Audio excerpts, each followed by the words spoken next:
Hallelujah. આવી જાઓ ઉત્પત્તિના 41મા અધ્યાયમાં. ઉત્પત્તિ એનો 41મો અધ્યાય, અને હું એની વાંચું છું 44 થી તો 52 કલમ સુધી હું વાંચું છું. અને આપણે પેલું નવા વર્ષના દિવસે યુસફનું નામ જોતા હતા, યાદ છે બધાને? કલમ જોયા વગર ઉપર જઈને બોલો, નામ યાદ છે? બોલો તો. યુસફનું નામ ફારૂને શું પાડેલું? જો પાછા નીચે તો જોવે છે, સાફનાથ પાનેયા. શું પાડેલું? ચાલો હું વાંચું છું. અને ફારૂને યુસફને કહ્યું, હું ફારૂન છું. અને ફારૂને યુસફને શું કહ્યું? હું ફારૂન છું. ને આખા મિસર દેશમાં તારા કહ્યા વિના કોઈ માણસ હાથ કે પગ ઉઠાવે. અને ફારૂને યુસુફનું નામ સાફનાથ પાનેઆહ પાડ્યું. અને ઓનના યાજક પોટીફેરાની દીકરી આસનાથ સાથે તેના લગ્ન કરાવ્યા. અને યુસુફ મિસર દેશમાં ફરવા નીકળ્યો. આ ગજબનું લખ્યું છે, ફરવા નીકળ્યો. મને બહુ ગમે છે નડિયાદમાં ફરવા નીકળવાનું, અને હું બહુ બધી વાર નડિયાદમાં ફરવા નીકળું છું. રાઈટ? નડિયાદમાં બહુ બધી વાર ફરવા નીકળીએ છીએ. બસ બાઇક લઈને આખું નડિયાદ ફરી આવીએ છીએ, કાર લઈને આખું નડિયાદની બધી બોર્ડરો ફરી આવીએ છીએ. પણ એ બહુ ઉત્તમ પ્રેયર વોક હોય છે કે પ્રેયર ડ્રાઈવ હોય છે. ઓકે, સો શહેરમાં ફરવા નીકળવું સારું છે. ઓકે. અને આસનાથ કોની દીકરી છે? ઓનના યાજક પોટીફેરાની દીકરી. પેલો પોટીફાર જુદો હતો ભાઈ, જેના ઘરમાં યાજક, જેના ઘરમાં યુસફ હતો, એ પોટીફાર જુદો. એ તો રક્ષક ટુકડીનો સરદાર હતો.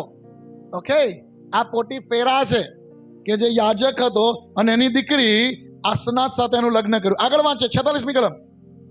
અને યુસફ મિસરના રાજા ફારૂનની આગળ ઉભો રહ્યો. ત્યારે તે કેટલા વર્ષનો હતો? 30 વર્ષનો હતો. અને યુસફ ફારૂનની હજુરમાંથી નીકળીને આખા મિસર દેશમાં ફર્યો. અને પુષ્કળતાના 7 વર્ષમાં જમીનમાંથી ખોબે ખોબા પાક્યું. અને મિસર દેશમાં જે 7 વર્ષ થયા, તેઓનું સગળું અનાજ તેણે એકઠું કર્યું. અને તે અનાજ નગરોમાં ભરી રાખ્યું. અને દરેક નગરની આસપાસ જે ખેતરો હતા, તેઓનું અનાજ તેણે તે જ નગરમાં ભરી રાખ્યું. અને યુસફે સમુદ્રની રેતી જેટલું અતિ ઘણું અન્ન સંગર્યું, તે એટલે સુધી કે તેણે હિસાબ રાખવાનું પણ મૂકી દીધું, કેમ કે તે બેશુમાર હતું. અને દુષ્કાળના વર્ષો આવ્યા અગાઉ યુસફના 2 દીકરા જન્મ્યા, કે જે તેને ઓનના યાજક પોટીફેરાની દીકરી આસનાથને પેટે થયા. અને યુસફે જ્યેષ્ઠ દીકરાનું નામ મનાશા પાડ્યું, કેમ કે તેણે કહ્યું, દેવે મારા કષ્ટ, મારા સર્વ કષ્ટ તથા મારા બાપના ઘરનું સર્વ મને વિસરાવી દીધું છે. અને બીજાનું નામ તેણે એફ્રાઈમ પાડ્યું, કેમ કે તેણે કહ્યું, મારા દુઃખના દેશમાં દેવે મને. હાલેલુયા. યુસફને 2 દીકરાઓ થયા. નામ શું છે? મનાશા અને એફ્રાઈમ. અને એને જે બંને નામ પાડ્યા છે ને, એ બહુ પ્રોફેટિક નામો છે, એ બહુ પ્રબોધપૂર્ણ નામો છે, એ બહુ અર્થપૂર્ણ નામો છે, હેતુ સાથે રાખવામાં આવેલા નામ છે, અનુભવ કર્યો છે એ પ્રમાણે રાખવામાં આવેલા નામ છે. હાલેલુયા. પહેલાનું નામ એને શું પાડ્યું છે? મનાશા. અને મનાશાનો અર્થ શું થાય છે? જુઓ, છેક નીચે લખ્યું છે લીટીમાં, લીટીની નીચે. મનાશા એટલે વિસરાઈ જવું. અને શું વિસરાઈ જવું? કલમમાં શું લખ્યું છે? મારા સર્વ કષ્ટ તથા મારા બાપના ઘરનું જે હતું એ બધું હવે વિસરાઈ ગયું છે. નવા વર્ષની આ પ્રોમિસ ગણી લો, નવા વર્ષનું આ વચન ગણી લો. કદાચ એ પાછલા વર્ષમાં કોઈ કષ્ટો પડ્યા છે, કોઈ દુઃખો આયા છે, તો આ નવું વર્ષ એ બધું વિસરી જવાના સમયો બનશે. હાલેલુયા. જે વિશ્વાસ કરે છે તે વચનનો આશીર્વાદ પામે છે. જે કબૂલ કરે છે તે વચનનો આશીર્વાદ પામે છે. મનાશા એનો અર્થ એમ થાય, વિસરાઈ ગયું છે. યહોવાએ મારું કષ્ટ મને ભૂલાડી દીધું છે. હવે બધું જે મેં સહન કર્યું એ બધું ભૂલી જવાનો સમય આવી ગયો છે. મને મનના શાહ જન્મ્યો છે. હાલેલુયા. તમે યુસુફની સ્ટોરી જાણો છો, રાઈટ? યુસુફની સ્ટોરી તમે જાણો છો. એના પપ્પાનો બહુ વાલો દીકરો હતો. કેવો? બાપનો બહુ જ વાલો દીકરો. અને કેમ વાલો? એની માનીતી પત્નીથી થયેલો, રાઈટ? એની માનીતી પત્નીથી થયેલો દીકરો હતો, અને એટલે એને બહુ જ વાલો હતો કે આ યુસુફ. અને તે પાછું મારા ગળપણમાં થયેલો છોકરો. કે લેયાહને પેટે 6 બાળકો થયા, બિલ્હાને પેટે 2 બાળકો થયા, ઝિલ્પાને પેટે 2 બાળકો થયા, રાહેલને પેટે 2 બાળકો થયા. પણ બિન્યામીન હજુ જન્મ્યો નહોતો, છેલ્લો. પણ યુસુફ જન્મ્યો, અને આ યાકૂબનું હૃદય આનંદથી ભરાઈ ગયું. દેવે મને દીકરો દીધો છે. એટલે એના પર બહુ જ પ્રેમ રાખતો હતો. એના પર બહુ પ્રેમ રાખતો હતો. અને એક દિવસે એના માટે બહુ જ રંગીત જબ્બો, એટલે બહુ નવરંગી, બહુ જ કલરફુલ જબ્બો લઈ આવ્યો એના માટે. અને આ યુસુફ કલરફુલ જબ્બો પહેરીને ફરતો હતો. હાલેલુયા. અને આ બધાના બહુ મિનિંગ છે. કદાચ મેં જબ્બા ઉપર એકવાર સંદેશો આપેલો છે, બાઇબલના બધા જબ્બાઓ. એમાં યુસુફનો જબ્બો આવી ગયેલો. ખબર નહીં એ ઓનલાઈન રેકોર્ડિંગ છે કે કેમ, પણ આ જબ્બાઓ પર મેં સંદેશો આપેલો છે કે બાઇબલમાં કેટલા પ્રકારના જબ્બા જોવા મળે છે. એલિયાનો જબ્બો હતો, રાજાના દીકરા દીકરીઓ જબ્બો પહેરતા હતા. ઈસુનો જબ્બો હતો. હાલેલુયા. સો આ યુસુફ એના બાપના પ્રેમની ખાતર એને તો જબરજસ્ત એક નવો જબ્બો લાવી આપ્યો છે. અને આ યુસુફ પહેરીને ફરે છે. અને પાછો છે સૌથી નાનો, ઘરમાં સૌથી નાનો. એના ભાઈઓ તો બધા મોટા મોટા થઈ ગયા છે. ભાઈઓ બધા મોટા મોટા છે. આ સૌથી નાનો છે. અને બાપા પ્રેમ એના પર વધારે રાખે છે. અને એના પર વધારે પ્રેમ હોવાને લીધે એના ભાઈઓ એના પર દ્વેષ રાખે છે. જો કે યુસુફ માટે લખ્યું છે કે પોતાના ભાઈઓની બધું શું એને કહેવાય, કશું આડું અવડું કરે ને તો બાપાને જઈને ફરિયાદ કરી આવે. પપ્પા પેલો છે ને નપ્તાલી બીડી પીતો હતો, એટલે એના બાપા પછી બોલા, નપ્તાલી અહીંયા. એના ભાઈઓની, જો કે એમાં કઈ ખોટું તો નથી, કઈ ખોટું ભાઈઓ ખોટું કરતા હોય ને બાપાને આવીને કહી દે. ચલો વાંચીએ 37મા અધ્યાયમાં જાઓ. ઉત્પત્તિનો 37મો અધ્યાય. આવું લખ્યું છે. અને યાકૂબ તેના બાપના પ્રવાસના દેશમાં એટલે કનાન દેશમાં રહ્યો. યાકૂબનો વંશ આ છે. યુસુફ 17 વર્ષનો થયો. કેટલા વર્ષનો ભાઈ? આ બધી ઉંમરો યાદ રાખજો. એ 17 વર્ષનો થયો ત્યારે એના ભાઈઓ એને મારીને ઇસ્માઇલીઓને વેચી દીધેલો, ને બધી સ્ટોરી છે. સમજાવું છે ફરી પછી તમને. અહીં લખ્યું છે 17 વર્ષનો થયો ત્યારે તેના ભાઈઓની સાથે ટોળા ચરાવતો હતો, અને તે જુવાન હતો. ઓહો, 17 વર્ષે બાઇબલ જુવાન કે છે. ને તેના બાપની સ્ત્રીઓ બિલ્હા તથા ઝિલ્પાના દીકરાઓ સાથે હતો. અને યુસુફ તેઓની બુંડાઈની ખબર તેના બાપની પાસે લાવતો હતો. બુંડાઈ કરતા હતા ખરા, પણ દાસી પુત્રો. અને યુસુફ એ બધી ખબર પાછી એના બાપાને કહી દેતા. 3જી કલમ. હવે ઇઝરાયલ એટલે કોણ?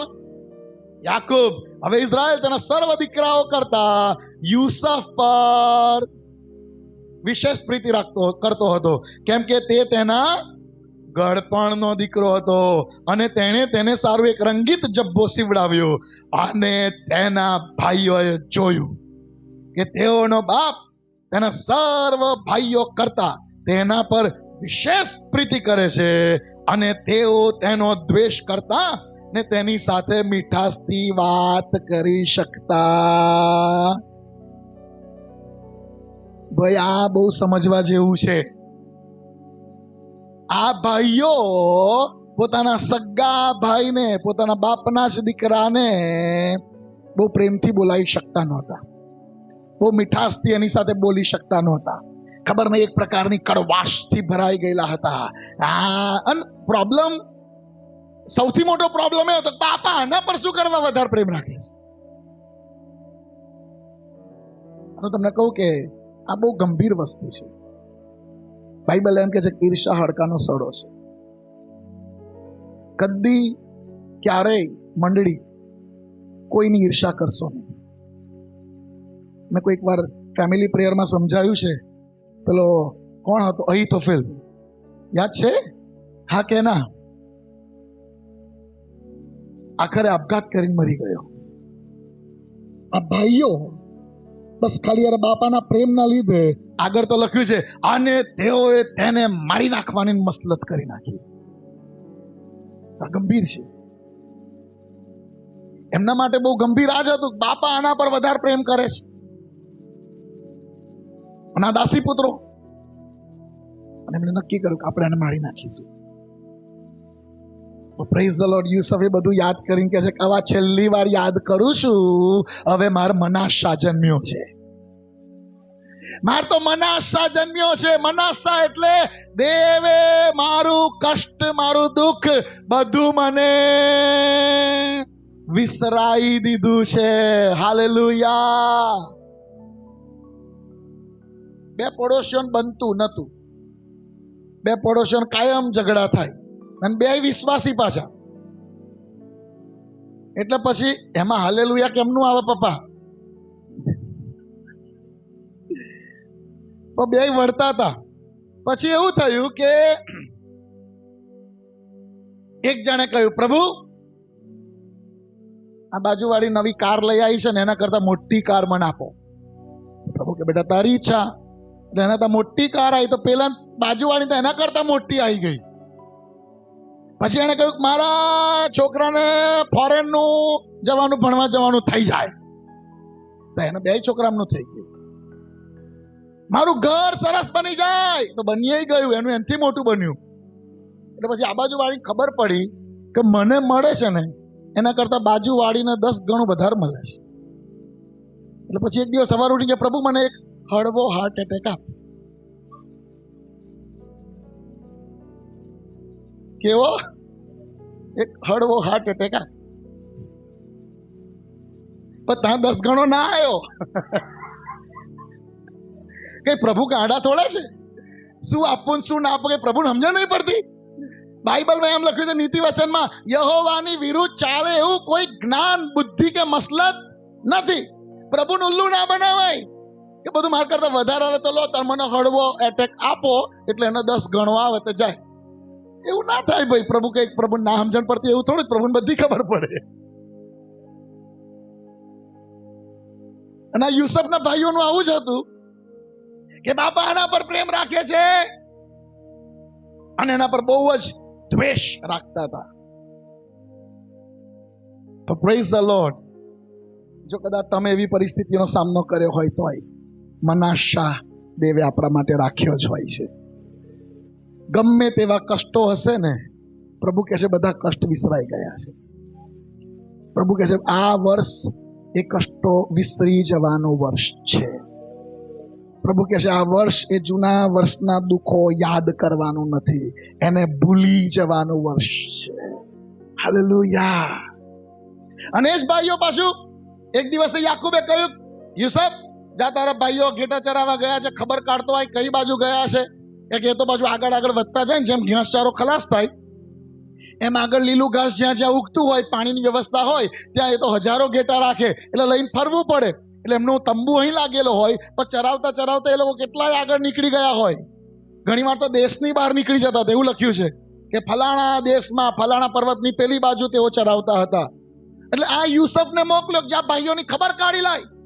અને ભાઈઓની ખબર કાઢવા ગયા. જો કે બધું લાંબુ છે, આપણે બધું નથી વાંચતા, એકાદ કલમ વાંચીએ. એના ભાઈઓએ જ્યારે એને દૂરથી જોયો ને, અને તરત જ શું કહે છે કે 18મી કલમમાં, અને તેઓએ તેને આગેથી દીઠો ત્યારે તેઓની પાસે તેના આવી પહોંચ્યા અગાઉ તેને મારી નાખવાને તેઓએ મસલત કરી, નક્કી કરી નાખ્યું. 19મી કલમમાં તેઓ એકબીજાને કહ્યું, જુઓ પેલો સ્વપ્નપતિ આવે. પાછું જો એનું સપનું પ્રોબ્લેમ વાળું હતું. એટલે સપનું આવે તો બધાને કે નહીં કરવા, મને આઈને કહેજો. બરોબર છે? સ્વપ્નું આવે અને તમને એવું લાગે કે બહુ પ્રોફેટિક છે તો તમારા હૃદયમાં સંગ્રહી રાખજો એ વાત પૂરી થતા સુધી. ના સમજણ પડે તો મને કહેવા આવજો. બરોબર છે? દેવ જે કરવાના છે કરશે જ.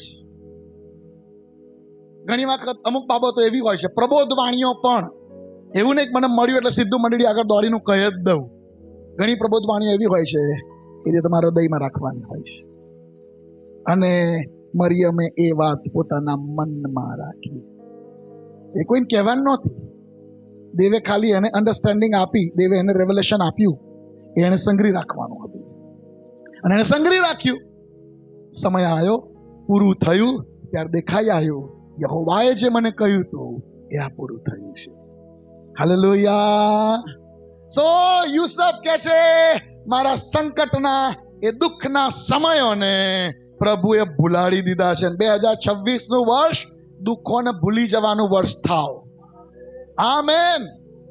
કહે છે કે એને મારી નાખીએ, અને પછી એ લોકો તો મારી જ નાખવાની ગણતરી કરતા. તમને યાદ હોય તો હિરેન રાણા સાહેબે આ વાતને સરસ સમજાયેલી કે દાસી પુત્રો મારી નાખવાનું કરતા હતા. પરણેતરના આયા, રૂબેન આવ્યો કે ભાઈ મારી ના નખાય, આપણો ભાઈ કહેવાય, આપણું લોહી કહેવાય. આખરે એને ખાડામાં નાખી દીધો. સ્ટોરી તમે જાણો છો એટલે બધું લાંબુ નથી કરતો. એને ખાડામાં નાખી દીધો, અને ખાડામાં તો નાખી દીધો, અને ત્યાર પછી એ લોકો પોતપોતાના કામે લાગી ગયા. ખબર નહીં કેટલા કલાકો થઈ ગયા કે રૂબેન ત્યાં નથી, રૂબેન ખસી ગયેલો છે. અને ફરીથી ત્યાંથી એક જુલુસ જતો હતું, ઇસ્માઇલીઓનો એક સંઘ જતો હતો ઊંટો પર લોબાન ને બોર ને કિંમતી વસ્તુઓ લઈને મિસર દેશમાં વેચવા માટે. અને આ લોકો કહે છે કે આને મારી નહીં નાખવાનો તો થોડાક રૂપિયા બનાવી લઈએ આપણે. એટલે પાછો ખાડામાંથી બહાર કાઢે છે અને એને વેચી દેવામાં આવે છે ઇસ્માઇલીઓને. તમે વિચાર કરો, બાપનો વાલો ખાડામાં પડેલો હતો. બાપના વાલાને ગુલામ તરીકે પોતાના ભાઈઓ દ્વારા જ વેચી દેવામાં આવેલો છે. હું તમને કહેવા માંગુ છું કે કદાચ એ તમને તમારા સગા ભાઈ બહેનોથી કોઈ એવો વ્યવહાર થયો હોય ને, તો યાદ રાખજો આપણા માટે મનાશા છે. એ બધું વિસરી જવાનો છે. કદાચ મારા ભાઈએ, મારી બહેને માલ મિલકતમાં કે પેલામાં ગમે ત્યાં તમને ક્યાંક ઓછું આવ્યું હોય, તમને માઠું લાગ્યું હોય, મારા ભાઈએ મારો ભાગ લઈ લીધો, મારી બહેને મારો ભાગ પડાવી લીધો, મારા હકનું હતું પણ મને ના મળ્યું. રિમેમ્બર, કદી વારસા માટે લડશો નહીં. કેમ કે બાઇબલ એમ કહે છે કે વારસો આપનાર યહોવા છે. વારસો આપનાર કોણ છે? યહોવા છે. યાકૂબ કપટથી એના બાપનો આશીર્વાદ લઈ ગયો ને, પણ એ પાછો આવ્યો ને ત્યારે એસાવે એમ કે છે મારી જોડ બધું બહુ છે, મારે કશું જોઈતું નહીં. આશીર્વાદ તો એસા ઉપર આવેલો જ. દેવે પોતે પુનર્નિયમમાં તો એમ કહ્યું, એ અદોમ દેશ મેં તારા ભાઈને આપ્યો છે, એક ડગલું તને નહીં આપું, ઇઝરાયલ. દેવ જાણે છે કોનો વારસો કોને આપવાનો. અદોમનો વારસો, એસાવનો વારસો એને જ મળ્યો છે, બાપાએ ના આપ્યો. પ્રભુ જાણતા હતા કોનો વારસો કેટલો છે. હાલેલુયા. પ્રભુ જાણતા હતા અદોમનો એટલે કે એસાવનો વારસો છે, એનો બાપો ભલે ના આપે પણ એ જ્યેષ્ઠ પુત્ર છે, એને મળવો જ જોઈએ, અને દેવે એને આપ્યો પણ છે. એટલે કદી અંદરો અંદર ભાઈ બહેનો લડશો નહીં. મિલકત માટે તો ના જ લડશો. કેમ? કે પ્રભુ એવું ઈચ્છે છે કે એ પોતે વારસો વહેંચી આપશે. એ પોતે વારસો વહેંચી આપશે. એ પોતે જાણે છે કોનો શું હિસ્સો છે. મૂસાના સમયમાં એવું થયેલું છે કે જ્યારે દીકરીઓ આવી અને દીકરીઓ આવીને કહ્યું કે અમને વારસો નહીં આપતા ભાઈઓ. અને મૂસાએ પ્રભુને પૂછ્યું, પ્રભુએ કહ્યું કે ના. એટલે ભાઈઓ એટલે એના ભાઈઓ, એનો બાપ ને બધા મરી ગયેલા અને એના બાપનું નામો નિશાન મટી જાય એવું હતું. અને ત્યારે બાઇબલ એમ કહે છે કે મૂસાએ કહ્યું, પ્રભુ કહે છે એમને એમનો વારસો મળવો જોઈએ, અને એમને એમનો વારસો આપવામાં પણ આવ્યો છે. હાલેલુયા. સો રિમેમ્બર, કદી તમારા ભાઈ બહેનો માટે જૂટવીને લેવા પ્રયત્ન ના કરશો. આમેન. મારી વાતો સમજાય છે? અને હું ઈચ્છું છું કે આને જીવનશૈલી બનાવશો ને, કદી તમે હેરાન નહીં થાવ. કેમ કે દેવ તમારો વારસો શું છે ને એ જાણે છે, અને દેવ એ તમને આપશે પણ ખરા. રાઈટ. સો અદોમનો વારસો એને મળ્યો છે અને દેવે એને આપ્યો જ છે. ઓકે, આગળ આપણે જોઈએ. ચાલો, કે એને ખાડામાં નાખી દીધો અને ત્યાર પછી ક્યાં વેચી દેવામાં આવ્યો? મિસરમાં, પોટીફારના ઘરમાં નોકર ચાકર તરીકે એને વેચી દેવામાં આવ્યો. એક સમય બાપનો વાલો હતો, અત્યારે કોકના ઘરમાં ઝાડુ પોતું કરતો હતો. એક વસ્તુ યાદ રાખો, જીવનની અંદર કદાચ કોઈક ડાઉનફોલ આવે, પડતી આવે, પણ એનાથી કદી તમારું મૂલ્ય બદલાશે નહીં. યાદ રાખજો, તમે દેવની માટે જે મૂલ્યવાન છો તો છો જ.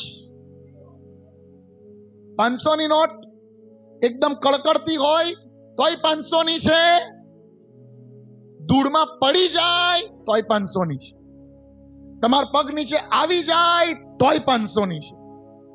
એની પડતી થઈ છે, એ ગંદી થઈ છે, પણ એનું મૂલ્ય તો એટલું ને એટલું જ રહેશે. હાલેલુયા. એટલે રિમેમ્બર, તમે દેવ માટે અતિશય મૂલ્યવાન છો. જો કે બેંક સિવાય એ નોટ બતાવવા જશો ને તો 450 જ આવશે. ના સમજે? બહુ ગંદી ફાટલી નોટ, પછી ખબર છે પેલું આ બાજુ લારી ઊભી હોય છે, ફાટેલી નોટો લેવામાં આવશે, કઈ જઈને આપો ને તો કે આ તો ખાસી પાર્ટી કે છે, 500 નોટ ખરી પણ આવશે 400 જ. એટલે ખોટી બારીએ જશો ને તો તમારું ખરું મૂલ્ય નહીં આવે. ખોટી બારીએ તમારું ખરું મૂલ્ય નહીં આવે, પણ આપણો સર્જનહાર આપણું મૂલ્ય જાણે છે. હાલેલુયા. આપણો સર્જનહાર આપણું મૂલ્ય જાણે છે. અને આ યુસુફ બાપનો વાલો કોકના ઘરમાં ઝાડુ પોતું કરે હાલતમાં છે, જે એક હુકમ કરે ને કેટલા નોકર ચાકરો એની સેવા કરવા તૈયાર, એવા ઘરનો રાજકુમાર જેવો છોકરો અત્યારે કોઈકના ઘરનો ચાકર બની રહ્યો છે અને ઝાડુ પોતું કરે છે. કેટલા વર્ષે એના જીવનમાં આવું બન્યું? 17 વર્ષે. 17 વર્ષે, બરોબર છે? આપણે વાંચ્યું એની અંદર 37મા અધ્યાયની પહેલી કલમમાં કે યુસુફ 17 વર્ષનો થયો અને ત્યારે આ બધા બનાવો બન્યા. એ જુવાન થયો, એના ભાઈઓની ખબર કાઢવા ગયો, મારીને એને ઇસ્માઇલીઓને વેચ્યો, ઇસ્માઇલ જોડેથી મિસરીઓની પાસે ગયો અને આખરે ગુલામ તરીકે ગયો. આશરે 10 વર્ષ, 10 થી 11 વર્ષ એપ્રોક્સિમેટલી એને પોટીફારના ઘરમાં કામ કર્યું. ક્યાં કામ કર્યું? પોટીફારના ઘરમાં. અને આપણે જાણીએ છીએ કે યહોવાએ એને આશીર્વાદ દીધો. અને યુસુફ નામ આવે ને એટલે એક વાક્ય યાદ આવવું જોઈએ. શું? પણ યહોવા યુસુફની સાથે હતો. હાલેલુયા. બાજુવાળાને કહો, પણ યહોવા તમારી સાથે છે. હાલેલુયા. અરે ભાઈ, ખાતરી અનુભવાય છે, યહોવા તમારી સાથે છે. અને એ સાથે છે ને તો જ મનાશા, એ સાથે છે તો મનાશા, બધું મારું કષ્ટ અને દુઃખ વિસરાઈ જાય છે. હાલેલુયા.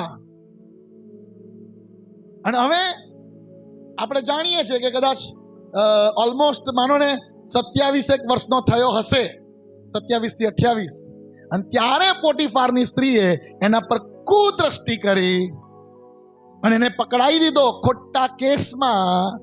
અને આશરે 2 વર્ષ કરતા વધારે સમય, 3 વર્ષે હોય 4 વર્ષે આપણે જાણતા નથી, 2 વર્ષ તો લખ્યું છે.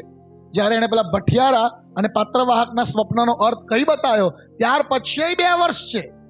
એટલે એની આગળ કેટલા વર્ષ આપણે નથી ખબર, અપ્રોક્સિમેટલી 2 કે 3 વર્ષ એ જેલમાં રહ્યો છે. બાપનો વાલો હતો અને રહેવું ક્યાં પડ્યું? જો કે સારી વાત એ છે કે એના ફિઝિકલ બાપનો તો વાલો હતો ને, આકાશમાંના બાપનો એ વાલો હતો. અને એટલે જેલમાં લખ્યું છે, જેલમાં યહોવા યુસુફને સાથે હતો. એક સેવક એવું કહેલું કે આ યુસુફને સાક્ષી આલવા ઉભો કર્યો હોય તો શું બિચારો સાક્ષી આપે?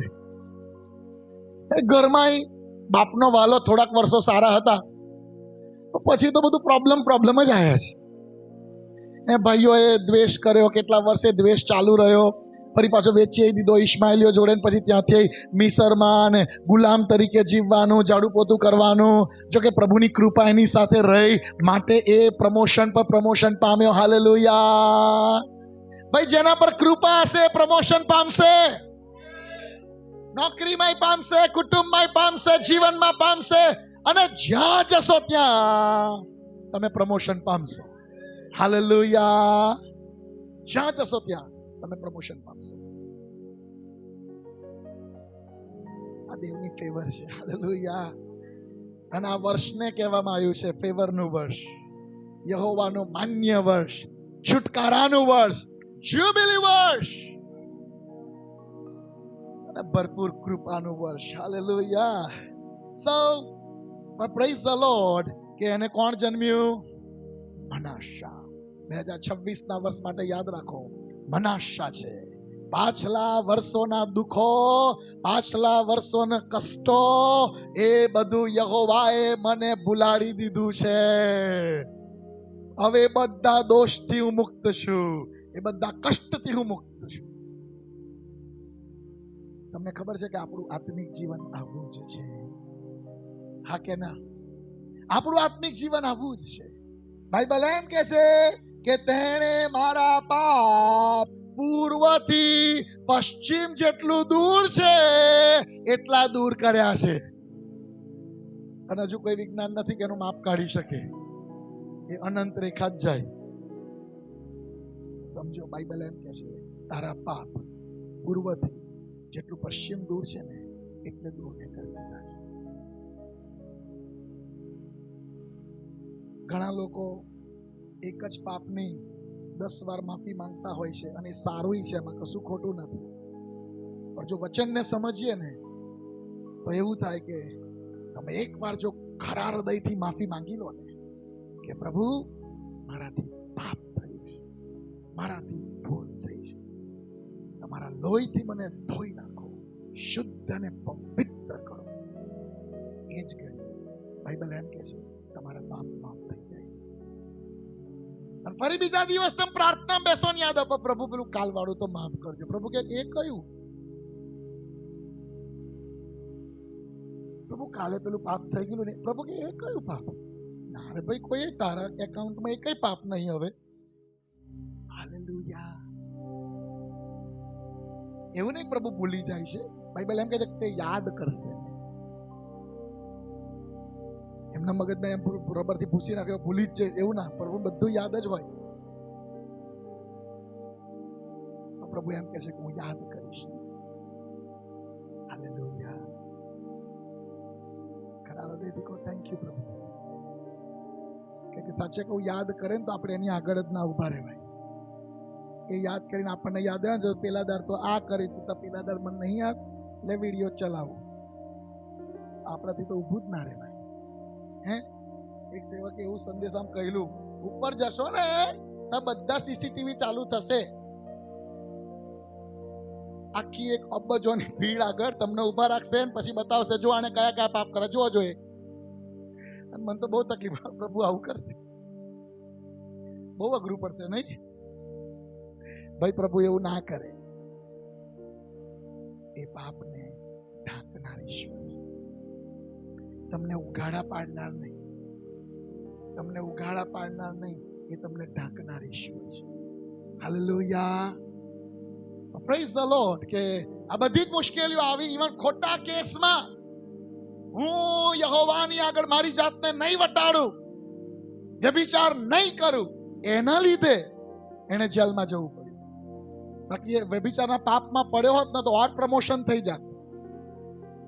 ના, હું વ્યભિચારનું પાપ નહીં કરું, એના કારણે એને જેલમાં જવું પડ્યું. 2-3 વર્ષ એ જેલમાં રહ્યો. પ્રભુ ઈચ્છે છે આપણું જીવન એવું જ હોય જે યુસુફની જેમ લખાય, યહોવા તેની સાથે. અને આજ સવારે ક્વેશ્ચન પણ પૂછવા માંગુ છું, આર યુ શ્યોર? તમે અનુભવો છો કે યહોવા મારી સાથે છે? કદાચ કોઈક સંકટનો સમય આવે તોય તમને ખબર હોય યહોવા મારી સાથે છે. કદાચ મરણની છાયાની ખીણ જેવો સમય આવે તોય તમને ખબર હોય યહોવા મારી સાથે છે. અને પછી લખ્યું છે પર્વતો કાંપી ઉઠે, પૃથ્વી ઉથલ પાથલ થાય, સમુદ્રનું પાણી ગર્જના કરે અને પર્વતો સમુદ્રમાં ડૂબી જાય તોય આપણે બીએ કેમ ના બીએ? કેમ કે યહોવા આપણી સાથે છે. હાલેલુયા.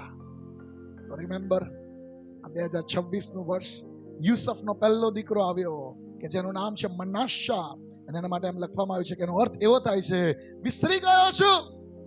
આ વર્ષ જૂનું બધું વિસરી જજો. કદાચ કોઈકને તમને કષ્ટ આપ્યું છે, ભૂલી જજો, માફ કરી દેજો. કદાચ કોઈકને તમને દુઃખ પહોંચાડ્યું છે, માફ કરી દેજો, ભૂલી જજો. કદાચ કશાકનાથી તમારું બહુ હૃદય ગવાઈ ગયું છે, રિમેમ્બર મનાશા, દેવે મારું કષ્ટ મને વિસરાઈ દીધા છે. હાલેલુયા. ચલો, બીજો દીકરો થયો, એનું નામ શું છે? એફ્રાઈમ. અને એફ્રાઈમ નો અર્થ જુઓ જોઈએ, નીચે શું લખ્યું છે? ફળવંત થવું. હાલેલુયા. જૂનું બધું વિસરાઈ દઈને હવે દેવ આપણને ફળવંતપણામાં લઈ જવા માંગે છે. હાલેલુયા. 2026 નું વર્ષ ફળવંત થવાનું વર્ષ છે, વૃદ્ધિનું વર્ષ છે, સફળતાનું વર્ષ છે. અને આ યુસુફે કહ્યું, શું કહ્યું એ કલમમાં આપણે વાંચીએ, જે શબ્દો બોલીને નામ રાખવામાં આવ્યું છે એ વાંચીએ. 41મા અધ્યાયની 52મી કલમમાં લખ્યું છે, અને બીજાનું નામ તેણે એફ્રાઈમ પાડ્યું, કેમ કે તેણે કહ્યું, મારા દુઃખના દેશમાં દેવે મને સફળ કર્યો છે. બોલો, સફળ કર્યો છે. બાજુવાળાને કહો, સફળ થશો, ફળદ્રુપ થશો, આશીર્વાદિત થશો. Amen. Praise the lord, praise the lord, praise the lord. બહુ ગજબના વચનો પ્રભુએ આપણને આપ્યા છે. સફળ થશો, ફળવંત થશો, આશીર્વાદિત થશો. દેવ એવું ઈચ્છે છે, એમને ખુશી છે આપણને સફળ થયેલા જોવામાં, એમને આનંદ છે આપણને ફળવંત થયેલા જોવામાં. રિમેમ્બર, મેળવી લેવાનું કામ આપણું છે. હાલેલુયા. જેને પ્રકટીકરણ મળશે એ મેળવી લેશે. પેલું શીખવાડ્યું હતું ને, એલિયા અને એલીશા જતા હતા ત્યારે બધા પ્રબોધકો, સમજણ તો બધાને પડતી હતી પણ મેળવી એક જ જણે લીધું. એમ શિક્ષણ તો બધાના માટે ખુલ્લું આપવામાં આવે છે, જેને પ્રકટીકરણ મળશે એ પ્રાપ્ત કરી લેશે. અને પ્રભુ એવું ઈચ્છે છે, હું એવું ઈચ્છું છું, આપણે બધા રિસીવ કરનારા બની જઈએ, આપણે બધા મેળવી લેનારા બની જઈએ, અને મંડળીનો કોઈ માણસ એ બ્લેસિંગ વગર રહી ના જાય. રાઈટ. સો બીજું નામ છે Ephraim. Praise the lord. Ephraim. Okay. Ephraim ના નામનો અર્થ થાય છે કે દુઃખના દેશમાં તેણે મને સફળ કર્યો છે. ઓકે, ફળવંતપણું. એફ્રાઈમ નો અર્થ છે ફળવંતપણું. આ યુસુફને હવે ખબર પડી ગઈ છે, આપણો સમય શરૂ થઈ ગયો છે. બોલો, મારો સમય આવ્યો છે. હાલેલુયા. કો, મારો સમય આવ્યો છે. બાજુવાળા કો, આપણો સમય આવ્યો છે. હાલેલુયા. વિશ્વાસથી કબૂલ કરતા રહેશો તો એના પરિણામો ભોગવશો. વિશ્વાસથી કબૂલાત કર્યા કરશો એના આશીર્વાદો ભોગવશો. યુસુફને ખબર પડી ગઈ, બહુ હેરાન થયો. 17 વર્ષનો હતો ત્યાં સુધી બધું સારું હતું. પહેલા 17 વર્ષ, જન્મથી 17 વર્ષ બહુ સારા, આનંદ આનંદ થઈ ગયો, બધું સારું થઈ ગયું. અને પછી તો કે ભાઈઓએ આમ કર્યું, તેમ કર્યું, ગુલામ ગયો, આવું થયું, તેવું થયું. પણ 30 વર્ષનો થયો ત્યારે હારૂનની આગળ ઉભો રહ્યો. કેટલા વર્ષનો થયો? 30 વર્ષનો થયો. બાઇબલ એમ કહે છે એ ફારૂનની આગળ ઉભો રહ્યો. અને એનું મરણ કેટલા વર્ષે થયું કોઈને ખબર છે? 110 વર્ષે. 110 વર્ષે યુસુફ મરણ પામ્યો. But praise the Lord, એના જીવનમાં મનાશા આવ્યો કે જૂનું બધું વિસરાઈ દીધું, અને એના જીવનમાં એફ્રાઈમ આવ્યો કે જેને એક ફળવંતપણાની શરૂઆત કરાઈ. 2026 નું વર્ષ ઓ રેસ્ટોરેશન ચર્ચ, યાદ રાખો, મનાશા અને એફ્રાઈમ એ આપણા માટે પણ છે. કદાચ કશું કષ્ટદાયક હતું, યહોવા એને વિસરાઈ દો. ફળવંતપણામાં, સફળતામાં, આશીર્વાદોમાં દેવ આપણને ઉચકી લઈ જાય. આમેન. કલમો એક બે વાંચવી જોઈએ કે જેની અંદરથી આપણે વધારે સારું શીખી શકીએ. મેં કહ્યું પ્રમાણે કે વચનમાં એ પ્રમાણે લખેલું હતું કે તેણે આપણા પાપ પૂર્વથી પશ્ચિમ જેટલું દૂર છે એટલા દૂર કરી દીધેલા છે. એકાદ બીજી કલમ વાંચે. ચલો, અય્યુબ 11, અય્યુબનું પુસ્તક એનો 11મો અધ્યાય.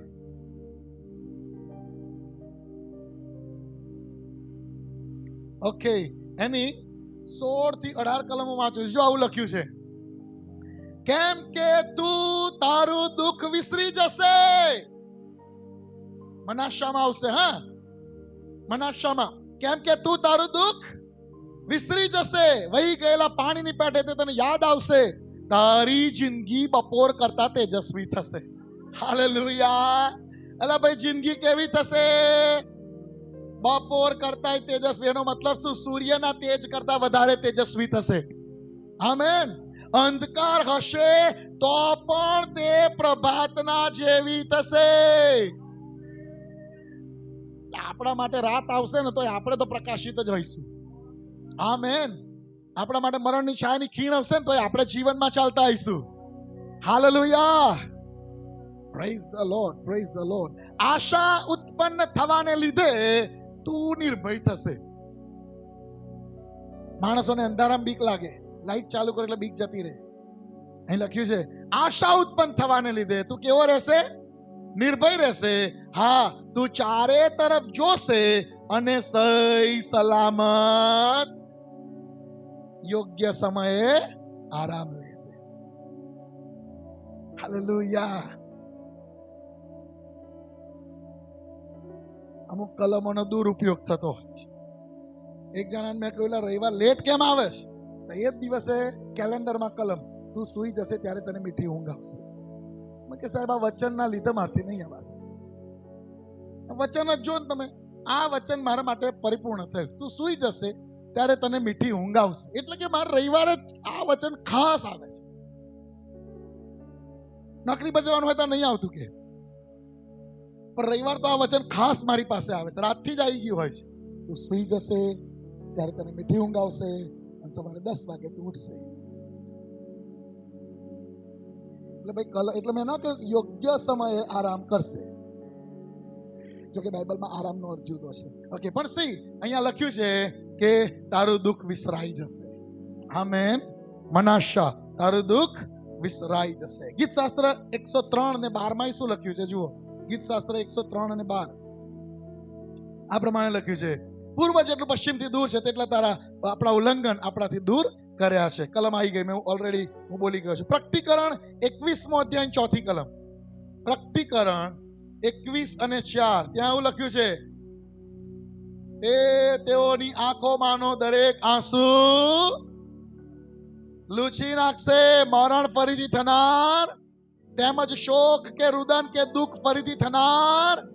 પ્રથમની વાતો જે કષ્ટદાયક હતું, જે દુઃખદાયક હતું, મનાશા, એ બધું વિસરાઈ ગયું છે. એ બધું દૂર કરી દેવામાં આવ્યું છે. એ ખાતરી આપણને મળી છે. અને તોય જો કોકનક દુઃખ રહી જાય, મનાશા આવી ગયું તોય કોકનક દુઃખ રહી જાય, તો એક કલમ વંચાવું છું. ગીત શાસ્ત્ર 42મો અધ્યાય. બધું થાય તોય કે પણ સાહેબ નહીં જ ભૂલાતું, બહુ દુઃખ થાય છે. તો ગીત શાસ્ત્ર 42:11 વાંચવાની. હે મારા આત્મા, આત્માને પ્રબોધ કરવાનો. કોને પ્રબોધ કરવાનો? તમારે જાતે ને જાતે પ્રબોધ કરવાનો. જાતે ને જાતે આત્માને પ્રબોધ કરે. એ મારા આત્મા, બરોબર છે. અહીંયા આગળ કોરાહના દીકરાઓનું આ ગીત છે. એટલે કોરાહના દીકરાઓ દુઃખી થયા એટલે તરત એમને ખબર છે કરવાનું શું. સીધું પોતાના આત્મા જોડે વાત કરી, એ મારા આત્મા બોલો, ઉદાસ કેમ થયો છે? નહીં સારું લાગતું, બહુ બગડી ગયું આજુબાજુ. એ તારા પાપ માફ કરે છે? તો કે હા. તારા સગડા રોગ મટાડે છે? હા. ઉદાસ શાનો થયો છે? આનંદિત થા. પછી ગાવા લાગ્યો, હંમેશા આનંદ. બટ રિમેમ્બર, પોતાની જાત સાથે વાત કરતા શીખી જાઓ, પોતાના આત્મા સાથે વાત કરતા શીખી જાઓ. પોતાને ઉદાસીમાં જીવવા ના દો, પોતાની જાતને નિરાશામાં જીવવા ના દો. એ શૈતાનનું હથિયાર છે. તમને હતાશામાં લઈ જવા, નિરાશામાં લઈ જવા એ શૈતાનનું હથિયાર છે. એ તમને જૂનું બધું યાદ દેવડાવશે. અને મેં એની સલાહ તમને આપી છે. ઘણા માણસો પ્રભુમાં આગળ વધવા જાય, યસ સાહેબ મારે બહુ આગળ વધવું છે, તો પછી શૈતાન આવે, બેસ્ટ ચાંદમાં તારથી ના વધાય. 2023 પેલું પાપ યાદ છે ને, તો પછી એમ થાય તો થઈ ગયેલું, હવે શું કરીએ, નહીં આગળ વધાય. પણ એક સેવકે બહુ સરસ કહ્યું છે, જ્યારે શૈતાન તમને તમારો ભૂતકાળ યાદ દેવડાવે, તમે એને એનો ભવિષ્યકાળ યાદ દેવડાવો. એ તમને એમ કે 2022 જો પેલું પાપ કરેલું ને, તમારે કહેવાનું કુબરે ને ઈસુ ને આવવા દે, પછી તારી ભલે. પછી જો અમે બધા ભેગા થઈને તને કઈ નાખીએ છીએ, બળજે.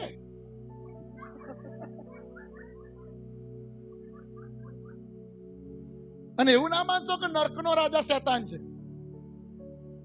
કોઈને એવું મગજમાં હોય કે સ્વર્ગનો રાજા ઈસુ અને નર્કનો રાજા એ ઈસુ. નર્ક એ શૈતાને થોડું બનાવ્યું છે, ઈસુએ બનાવ્યું છે. એટલે નર્કનો રાજા ઈસુ.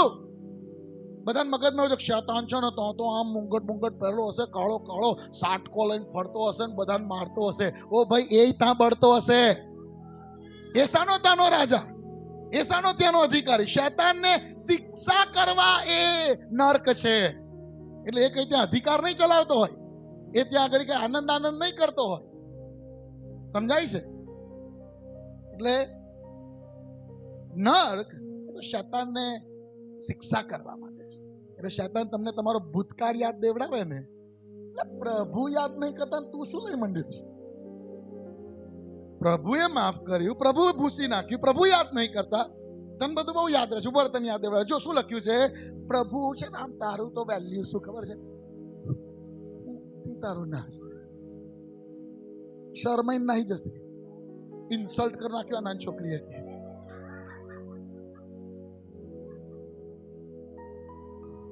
બટ રિમેમ્બર, એ કષ્ટ, એ દુઃખ, એ બધું દૂર થશે.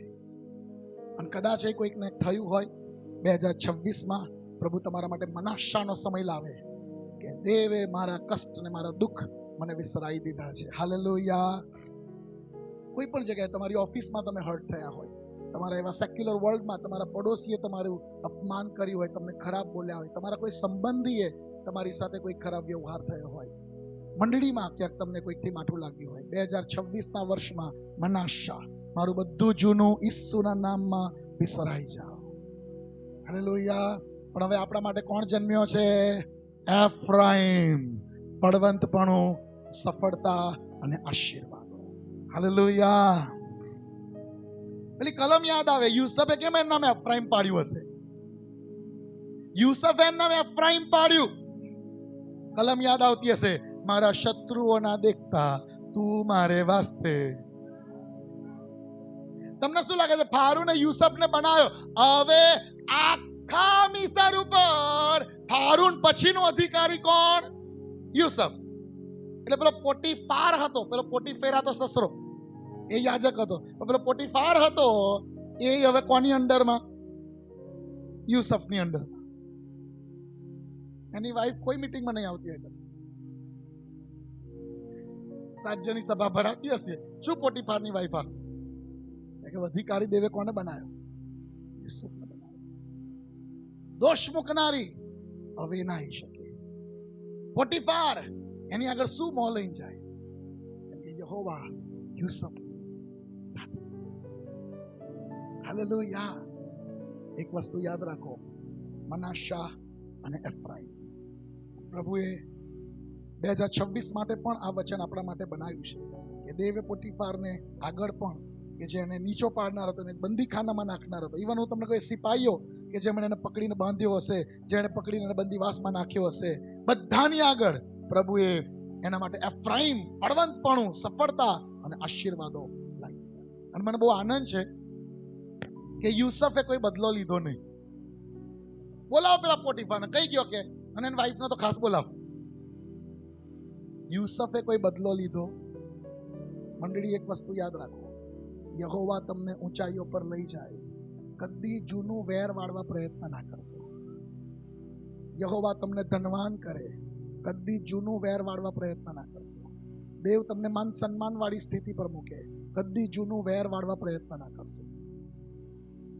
ઈસુએ મરતા મરતા એમ કીધું, ઓ બાપ, તેઓને માફ કર, કેમ કે તેઓ શું કરે છે ને એ તેઓ જાણતા. આપણે એ પગલામાં ચાલનારા છે. એવું ના વિચારે કે બધા આવું દે તો કહેલું જ ને, તો પેલાનો તો પડિયા વાળું માથું લોહી લોવાણ હાલતમાં ઉતારજે કબરમાં શી મહિનું. આપણે એવું ના કરીએ, બરોબર છે? આપણે એવું ના કરીએ. પાઉલે એના આત્મિક દીકરાને આવું બધું કહે છે, વેર વાળવા નથી કહેતો. પાઉલ તિમોથીને કહે છે, પેલા એલેક્ઝાન્ડર કંસારે મને બહુ નુકસાન કર્યું છે, પણ એવું નહીં કે તું એને જોઈ લેજે, ઠેકાણે પાડ દેજે, એવું બધું નથી.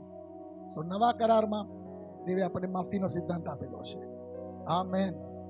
વાલાઓ સામો વેર ન વાળો, એમ લખેલું છે. અને યુસુફ મોટો માણસ બન્યો.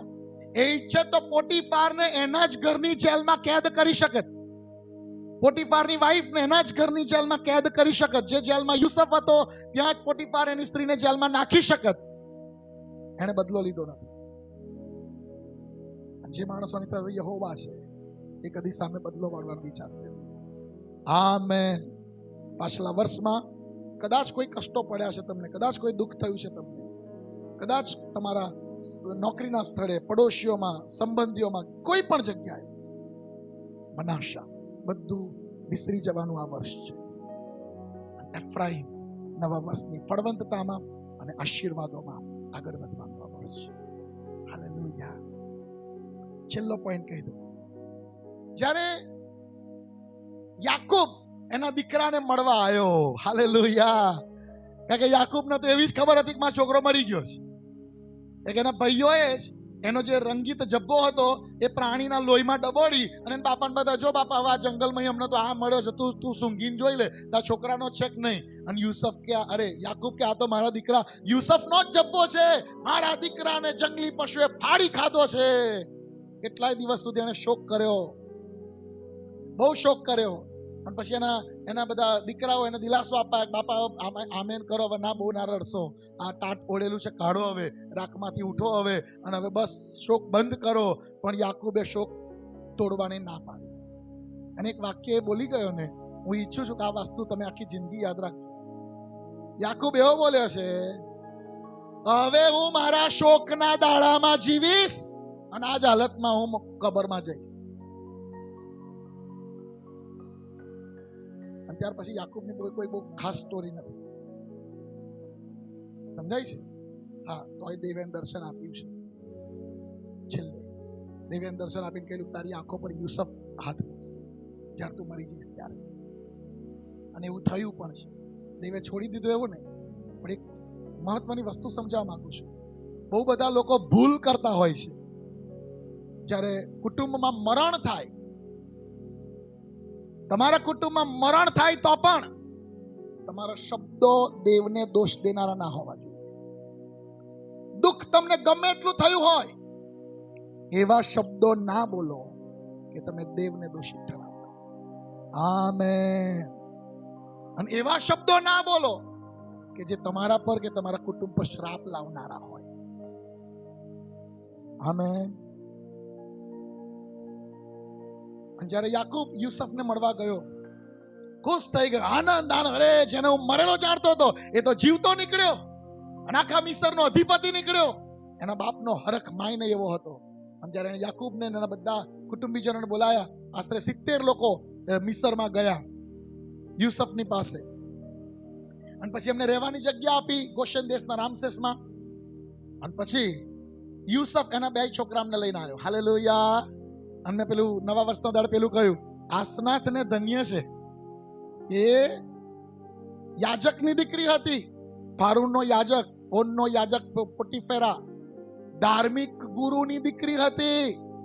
એને બધા મિસરના ધર્મક્રિયા કાંડો ખબર હતા, પણ એફ્રાઈમના મનાશાનો ઉછેર ઇઝરાયલના નિયમશાસ્ત્ર પ્રમાણે કરવામાં આવ્યો. અને જ્યારે એ 2 દીકરાને યાકૂબની પાસે લાયા, એટલે યુસુફ લઈ આવ્યો બે દીકરાઓને. આ બાજુ જમણી બાજુ મોટાને લાયા, ડાબી બાજુ નાનાને લાયા. એટલે આ બાજુ મનાશા આવ્યો અને આ બાજુ એફ્રાઈમ આવ્યો. યાકૂબ હવે એને ઉંમર બહુ થઈ ગયેલી, એને આંખે બરોબર દેખાતું નતું જેવું એના બાપાને હતું. કોને? ઈસાકને. યાદ છે બધું? તમે આવા કોઈ શ્રાપ સ્વીકારશો નહીં. તમે તમારા જીવન પર આવા કોઈ શ્રાપ સ્વીકારશો નહીં. અમાર તો છે ને બાપાને ડાયાબિટીસ હતો, એટલે છોય તમારા બાપાનો હોય, તમે ઈસુના બાળક બન્યા એટલે એ રેસથી કટ ઓફ થઈ ગયા છો. તમારા બાપ દાદાના શ્રાપ કે બાપ દાદાની બીમારીઓ તમારામાં ના જ આવે, કે વિશ્વાસ કરવાને લીધે, એના લોહીથી ધોવાવાને લીધે, બપ્તિસ્માના પાણીને લીધે આપણે એ કટ ઓફ થઈ ગયા છે. તમારા કુટુંબમાં કોઈ શ્રાપ ચાલતો આવતો હોય તમારથી અટકી જવો જોઈએ, પણ તમારા કુટુંબથી એફ્રાઈમ ચાલુ થવું જોઈએ. હાલેલુયા. એ બધા બીમારીઓ કદાચ કોઈ ચાલતી હોય તો ના કે અમારા બાપાને છે ને હાર્ટની તો તકલીફ હતી, દાદા નહીં હોય, મને હમણાં થોડુંક સારું નહીં રહેતું. પાછું કબૂલાત આવી જ કરે. સમજો, તમારથી એ બધા શ્રાપ અટકી જવા. ઈસાકની આંખો નબળી હતી અને પછી યાકૂબ નહીં. યાકૂબની આંખો નબળી હતી પણ યાકૂબને યાદ હતું મારા બાપાએ ભૂલ તો કરેલી છે. આશીર્વાદ મોટાનો આયેલો નાના પર. યાકૂબે શું કર્યું? સીધા હાથ આમ હાથ મૂકીને આશીર્વાદ આપવા માંડ્યો. એટલે યુસુફ કે બાપા બાપા ઉભા બરોબર, આવું નહીં કરવાનું. આ જમણો હાથ આ બાજુ મેલો, આ મોટો આ છે અને આ નાનો છે. યાકૂબ કે ભાઈ મૂક્યા બાદ મૂક્યા. આશીર્વાદ બે પર આવશે. તારો નાનો આશીર્વાદિત જ થશે, મોટો આશીર્વાદિત જ થશે, પણ નાનો તો આખા ઇઝરાયલમાં સૌથી મોટો કુળ થશે. અને થયો એફ્રાઈમ આખા ઇઝરાયલમાં સૌથી મોટું કુળ બન્યું. હાલેલુયા. અને એટલે જ્યારે આપણે આ બે છોકરાના નામ બોલીએ છે ને, પહેલા મનાસા અને એફ્રાઈમ આવતું હતું. યાકૂબ જ્યારથી બોલવાનું શરૂ કરે 40મા અધ્યાયથી કદાચ, એ સીધું જેવું બોલવા એફ્રાઈમ તથા મનાસા. શું બોલે છે? એફ્રાઈમ અને મનાસા. એટલે અત્યારે કોઈ પણ બોલશે ને તો એફ્રાઈમ ને મનાસા, નાનાનું નામ પહેલું લેવાય છે, કેમ કે એના બાપાએ એને આશીર્વાદ દીધો. હાલેલુયા. છેલ્લા પોઈન્ટમાં એક વસ્તુ સમજી લો, પૈસા કરતા આશીર્વાદ વધારે મૂલ્યવાન છે. યાદ રહેશે, સોના રૂપા કરતા બ્લેસિંગ એ વધારે મૂલ્યવાન છે. ઘર મિલકત જાયદાદ કરતા આશીર્વાદ એ વધારે મૂલ્યવાન છે. અને યાકૂબ આ વસ્તુને જાણતો હતો કે મને મારા બાપની મિલકતમાં ભાગ મળે કે ના મળે, આશીર્વાદ મળી ગયો ને તો 10 ગણું મારી જોડે આવશે. હાલેલુયા. સો 2026 માટે આ બે શબ્દોને યાદ રાખો. મનાશા, દેવે મારું કષ્ટ, મારું દુઃખ, જેનાથી મને દુઃખ થયું, હર્ટ થયું, મારું નુકસાન કરવામાં આવ્યું, એ બધું પ્રભુએ વિસરાઈ દીધું છે. પ્રભુ આજે બધું આપણા માટે વિસરાઈ દે અને આપણા માટે એફ્રાઈમ આઈને ઉભો રહે કે હવે મારા માટે ફળવંતતા છે, હવે મારા માટે સફળતા છે, હવે મારા માટે આશીર્વાદો છે. હાલેલુયા.